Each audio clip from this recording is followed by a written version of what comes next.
Hello, everyone. Welcome to Strong Mind, Strong Body. Today, we are here to deep dive into artificial intelligence. And my guest today is Henry Hayes. He's the CEO and co founder of DisruptREADY. And according to Henry, AI or artificial intelligence is more than ChatGPT. Well, I'm not sure about you, but I can tell you that artificial intelligence to me is completely foreign. I really know nothing about it. And I decided today when Henry came on that I would intentionally not have him share a lot with me so that you and I could learn and go through this process together. But while for some of us it's a complete mystery, for others, they have found it to be an innovative way to accelerate business growth and to improve their technology. So Henry today is going to kind of tell us, where did artificial intelligence originate? What could it mean for us as health and fitness and wellness professionals? So whether you know a little or a lot about it, I hope you'll grab a cup of coffee and join us. And I'm going to bring Henry Hayes in. How you doing, Henry? Angie, I'm great, and it's awesome to be with you talking about this today. I'm looking forward to this conversation. Yeah, and I think you just shared also that you're not just the CEO and co-founder of DisruptREADY, you also teach artificial intelligence at a university. Is that correct? Yeah, and it's a funny story because it speaks to, I think, one of the important layers of talking about this, which is the speed. So, a long story short, I met the provost, a guy by the name of Dr. Roy Haggerty, for the Louisiana State University school system on June 21st. And from that point until really early August, we met and decided that they wanted to get ahead of this. And so we built a curriculum and enrolled students at LSU's Honors College. And the setup is unique. It is students put in teams of four, 3 computer science students and 1 business student, and they're all looking to solve a real world challenge by using artificial intelligence. And so we can go into the details of how we're doing that, but I'm teaching that with him and then also with a computer science teacher. And what I love about what I just explained, Angie, is it's just the tip of the iceberg of what this can become, which is new ways of doing things and things that are not traditional. But when I think about Roy saying, let's do this, I tip my hat to him because action is our oxygen here. You have to get in the game. And so they've done that. So yeah, we're doing that this fall and it's a lot of fun so far. I like that. Action is our oxygen. It's so true because, it's kind of like movement creates movement. The more you move, the more you want to move. But when you're inactive, you really just lose motivation. So you're right. I mean, any type of action is a step forward. So, Henry, I love that. I also love that when you're teaching at a university, you're getting the students to do a hands-on project in order to learn it instead of just being what happens a lot when we're learning information is we learn it from a scientific or, what it says in a textbook, but we don't get to practice it. So that's huge for today's upcoming students. Well, I'll tell you one more, Angie said, and this is the business side of me made sure that we did it this way. You mentioned the textbook. There's really no textbook for this per se. And these challenges are real. So we recruited 2 from the private sector and then 2 from kind of the university ecosystem. But they're very real and they have very real world consequence, which means, as I tell the students, look, guys, there are stakes on the table. So, and this is life. This is real, as you could attest to. So I didn't want an environment where, nothing was at stake because that's not reality, I don't think. So there's a little bit of pressure and there should be, because again, speed is important in this pursuit, and we can talk about that. But it's another reason why this is going to be a fascinating semester. Yeah, absolutely. And I do love that the stakes are high because the students have a little more skin in the game and they're probably more incentivized to show up and do something. I just have to let you know, to all of you who are listening or watching, even my cat joined this conversation, which is very unusual. So Henry, you've captivated everyone at this point. It's hard to captivate the cat. So let's start with something that's easy for you, not so easy for me and many people. Please do tell me, what exactly is artificial intelligence? Yes, it's a great question. And I'm glad you asked it because a lot of the things that are being called AI today are just good old-fashioned automation, which is fine. But there's a lot of misunderstanding around it. And so I think if we wanted to tell this to a fifth grader, we can just say artificial intelligence is a computer or a computer learning system, learning, reasoning, and making decisions based on information that typically humans do. And so at a very root level, that's what it is. If you want to dig a little deeper and let's go into the history, this is not new. In the mid 1940s, a British mathematician by the name, you may have seen him from Benedict Cumberbatch played him in The Imitation Game. Alan Turing, brilliant British mathematician, simply asked the question, can machines think? And in the 40s, you can imagine that was really out there. So for decades that followed, this idea stayed in academia, kind of esoteric white papers and things that the commercial landscape really didn't pay attention to. And then 2015 kind of arrived. A company called OpenAI raised a healthy amount of money and began working on more commercial application of this idea of artificial intelligence. And then in late November of 2022, OpenAI launches ChatGPT 3. And since then, we haven't seen a launch and then an adoption of the technology in the history of mankind that went that fast. And I'll give you a stat, Angie. So it took Netflix, which is still thought of as a relatively new technology, 3.5 years to get to 1 million users. It took ChatGPT 5 days to get to that same. To get to 1 billion users? No, 1 million. 1 million users in 5 days. 5 days. So that's fun to say, but what does it really mean? Well, it really means a couple things. Number one, it means that we all need to get our head around what this is. Because even if you disagree with it, you don't want to use it, I would say to ignore something like that it's an exposed position to be in. But number two, and I take the more optimistic view, to me, this is the great disruptor of our time, meaning it's not theoretical. You can learn just enough about it and put your hands in the dirt and try it.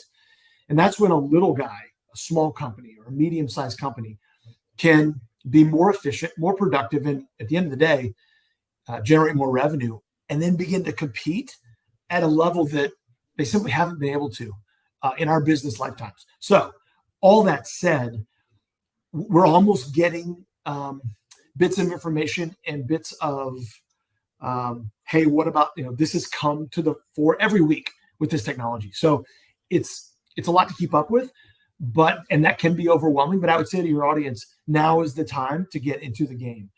And back to your original question, I think most people think they've tried ChatGPT or Claude.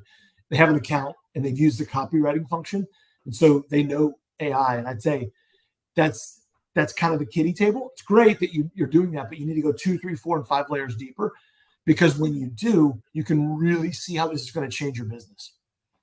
Well, I think you have most people at increases efficiency, productivity, and revenue. I would say that if you're talking to any business owner, small or big, you kind of capture them with that idea. So it's interesting because I told you, Henry, when I met you, that I was in Colorado recently and I was visiting my daughter and her partner, and he is an engineer. And I asked him, hey, do you ever use AI? And he said, yes, I do coding. And so I ask AI questions about coding, and that kind of gives me the groundwork, and then I can take it from there. But it does a lot of the backhand work for me and makes my life more simplistic. And to your point, increases my productivity. And if we increase productivity, we increase revenue by nature. Because efficiency and time is what every small business owner is needing, right? We need more time. And if we're going to have more time, we also would like to make more money. So I like that. Henry, do you want to expound on that? Because I have a question for you.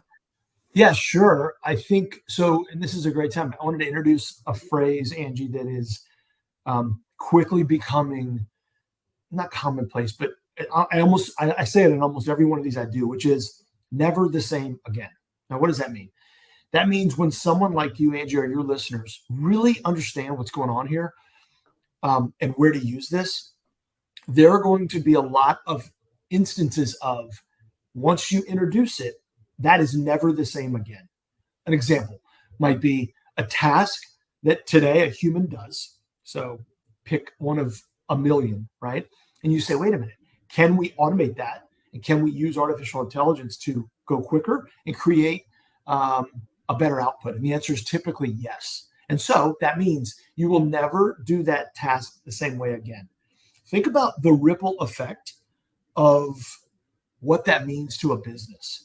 And this is typically when someone says to me, oh, so is AI going to take everyone's jobs? No, I think artificial intelligence itself will not. People that know how to use it will, and that's fair. But I think the adept, proactive business owner would think, let me give Angie 20% of her time back and I can go make her more creative, because it'll be a long time before these AI beings will ever be as creative, if ever, than humans. And so ironically, Angie, those things that we're offloading off of someone's to do, typically they don't like to do those anyway. So this is all very additive to this idea of really how we look at work, period. And I could expound upon that, but that's a lot I just put on you, so I'll pause. Well, Henry, first I'm going to reset for a minute. So my name is Angie Miller. This is Strong Mind, Strong Body, and we are talking about artificial intelligence and the fact that it's more than ChatGPT. And my fascinating guest is Henry Hayes. He is the CEO and co-founder of DisruptREADY. And Henry, you said two things that I want to tap into. One was never the same again. And I feel like when you said that, my mind, as it always does, goes a million places. And I thought, isn't that the way of life in general? Like in relationships, each momentum forward or each time that you get to know somebody better, the relationship is never the same again. Each time you learn more at your job, you're never the same worker again. It's life. It's constant forward motion if we're doing it right. And to your point, that's where efficiency and productivity comes in. But it's funny that you got into my brain because you went to my question, which was the number one concern that I hear about AI. And it's a creeping concern in my mind, but I didn't feel like I could say it justifiably because I don't know enough about it. But everyone is saying AI is going to steal our jobs. AI is going to steal our jobs. And when you first came on and you said AI is a computer learning system that is able to reason, and um, I say this respectfully, as a society, our ability to show reasoning and to think critically, sometimes we are used to a computer doing that for us. And so if we invent this technology that is so good at reasoning and critical thinking, and we as humans are less, maybe it's less necessary for us to do that because we have so much technology to do it for us. I can see where people have that concern that it's going to take our jobs. Look, I think the questions are valid, but here's where I would push back. And this speaks to a deeper issue, which I think it's fascinating how humans, especially as they get a bit older, the frontal lobe of our brain tends to protect us, meaning I don't understand it, so I'm running. It's fight or flight. I see that a lot. So I don't necessarily hold it against that person because I think it's just good old-fashioned human wiring. But if you really want to go a level deeper, I would say you have to have a modicum of education on what the technology is, where it comes from, how it works, to then have kind of that visceral take or question. Because absent that, it's a little bit reminiscent to me of someone that complains about our political system and doesn't vote. It's like, well, can you have both? So I think the questions are fair. We still have a lot of ethical things to work out with respect to this technology. What's the government's role? All those things are fair. But to have a seat at that table has to start with your own level of education. Because if you don't have that, then I think, it's a less informed opinion for sure. Yeah, I agree. Because again, I can't make a judgment about something I know nothing about. And I'm Mhm. always that person who says, don't complain about politics if you don't vote. So I'm big on, but get your feet dirty, get in the mud if you really want to know what's going on. And I agree. And even my the gentleman who does coding was saying, it's only going to be as smart as you are and the information that like you're not going to be able to go to AI and have it tell you something blindly unless you have a level of intellect about that information enough to know that what it's giving you is good or bad, or it will work in your favor. So you kind of told us, like, where did AI come from? I really like the how quickly it grew compared to like Netflix, and how in 5 days they got 1 million users, ChatGPT, which goes to show that there's a lot of excitement and a lot of interest, and people are seeing the value in it. But I was curious, what is LLM? Yeah. So an LLM stands for large language model. That's what ChatGPT is. There are a bunch of these in that family. But Angie, a large language model is simply the way that these are constructed, meaning a very large, what's called a corpus of data, is assimilated. And then you put kind of a wall around that. And then you put training rules into the LLM. In other words, what's the business outcome you're going for? And then it trains on that. You tweak that, iterate, and then it retrains. And then there's a testing period, and then it's live. And so that's where you've seen some of the really unbelievable outputs from the LLM, which is ChatGPT. But this is a little like saying Google it, meaning search, or give me a Coke, meaning I want soda. So it's ChatGPT is kind of the poster child for an LLM, but there are a lot more out there, and there are a lot more behind them, Angie, that are on the way. For instance, it's only a matter of time before we have the niche of niche in these LLMs. For instance, your world, healthy mind, healthy body. What an amazing area to sit on, because you have such a good data stream historically. And that's really important for these LLMs. If the data isn't good, there's only a certain level that they can be expected to perform at. But if the data is good and it continues to get better, then people are going to be blown away by what these things can accomplish and how they can help. Well, and don't worry, Henry, because I've already got you on speed dial. So I'm planning on you helping my business grow in that way. So thank you for explaining the LLM, because I think when people hear about AI and LLMs and they're like, what is all of this information? You tapped into something about ethical considerations and legal considerations. And I would love to go back to that, because you and I did say that one of the things I was going to ask you, and I don't know the answer, is what are some of the ethical concerns and what should we be aware of? Because I think that's part of being enlightened about this whole thing. Mm-hmm. Yeah, so there's several. One is the bias that the models may have. And I think it's the other bigger concern is another phrase that's kind of quickly coming to the fore in this industry is called single source of truth, meaning do people inevitably trust any individual LLM, which is to say, oh, if I search for it on ChatGPT, it must be true. Well, at this point, that is not true, because it does have what are called hallucinations. And we can go deeper into what that means. But the issue then becomes things like deepfakes. And as we roll into another 2024 election cycle, the level to which voters rely on these LLMs for news or information or content, those are fair questions. I think we saw this in the crypto game, where human bad actors will come to the fore, and that will happen here. I think that's just human nature, and it's been in every technological advance we've ever seen. Meaning, hey, bad guys use the automobile to get away from bank robberies, so that's going to happen.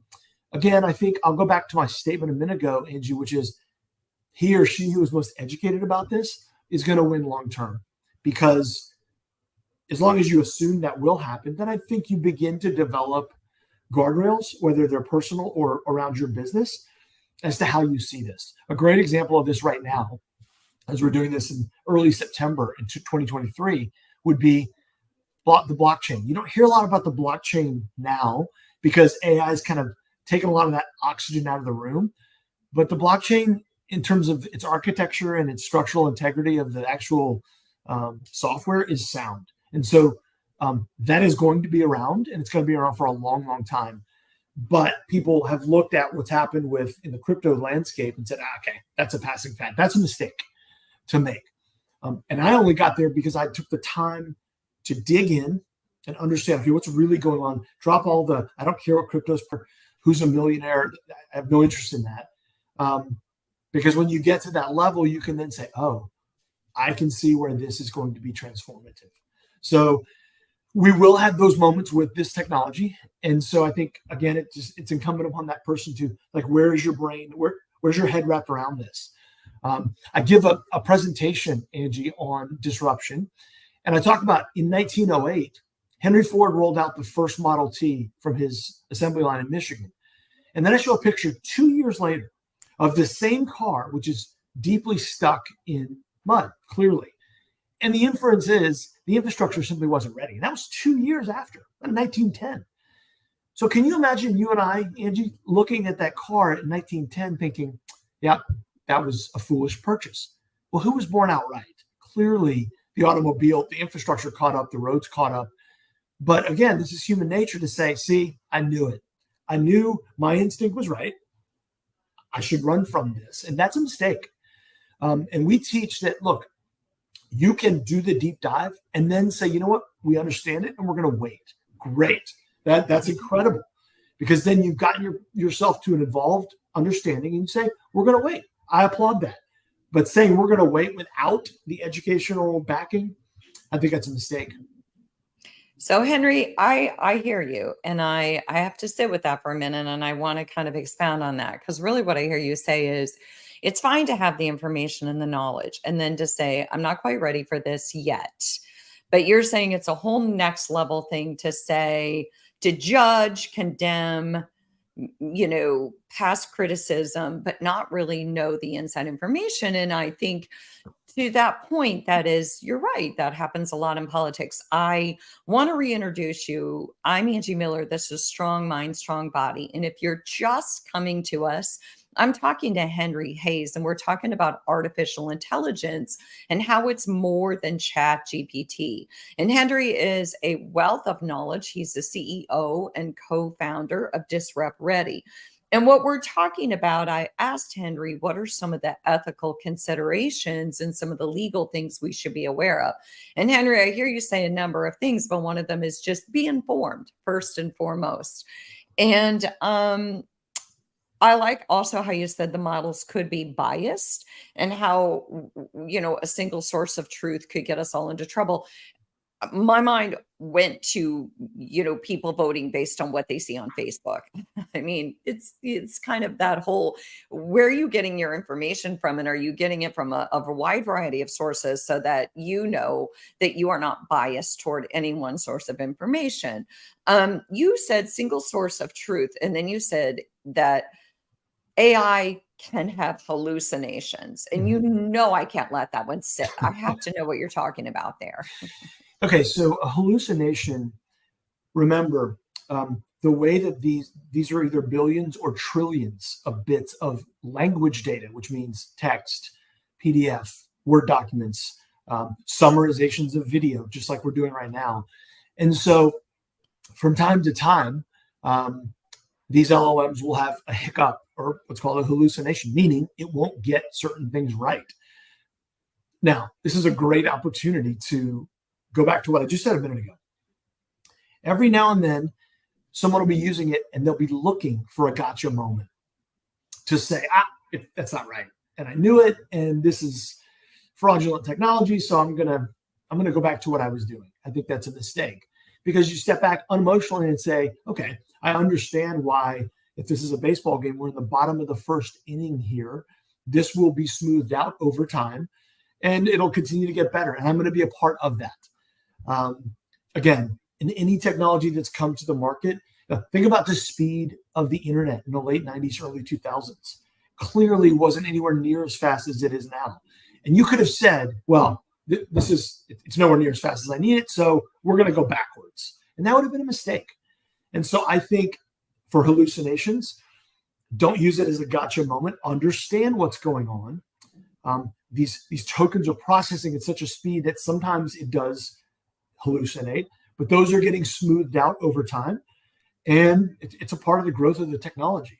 So, but what a great left right turn moment for your viewers to say, check yourself on that, and where is your mind? What do you use that for?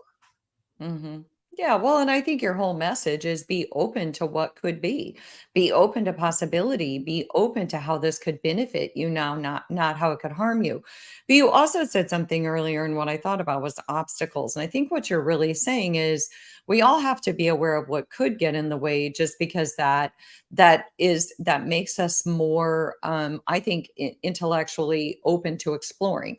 Meaning, like, even when I'm talking to my clients about where they want to be and what their goals are, one of the things I always ask them is, what are the obstacles that you think could get in your way? Because in order to work through goals, we have to know what are the perceived obstacles so that we can have a game plan for every perceived obstacle. So basically, that's kind of what I heard you say is it's okay to look for where it might not deliver up to your standards, only in the sense that you're inviting yourself to explore it more deeply and to be aware of that. Does that So sound right? yeah, so you're right. You're thinking about it the right way, Angie. So I'll go one step further. There's two layers that kind of we teach at Disrupt Ready. The first is 100% automation. Automation is defined as um, there are no humans involved in that task, and there are a lot of examples of this that are benefit, to any job or company.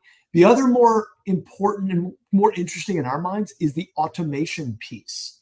So the question would be, how does AI automate and augment, excuse me, not automate, I just said that, augmentation. How does it augment Angie Miller's business, making her more productive? Another way we do this is, if you think of a large funnel, Angie, we all have potential clients that come into our world. So think of the top of the funnel, and then Mhm. you go down funnel with activity and message and time, and then out of the bottom spits a client. Okay. A great way to think about AI as a small business owner is, where as you push down funnel, what's the sweet spot for when Angie's at her best? And I'm guessing it's probably when you get in front of someone and you can really give them a sense of, you have a passion for this. Here's the way you approach it. And here's a particular plan for you, the individual, right? So the thinking then becomes, how do we get Angie down funnel and with as much time that she can sit in that kind of sweet spot for herself?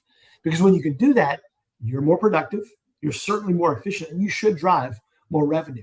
We take away those things up funnel, the messages, the reach outs, the intended messages around the business that just never land, right? And we get you down funnel, because all the things up north of that can and really should be automated. That's our thesis.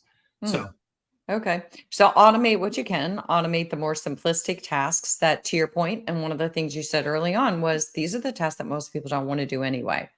mhm. So, Henry, I am so glad you came on. I want to leave everyone with a little bit of a taste of what's next. I'm going to have Henry come back on, and he is going to talk about how to make AI work for you.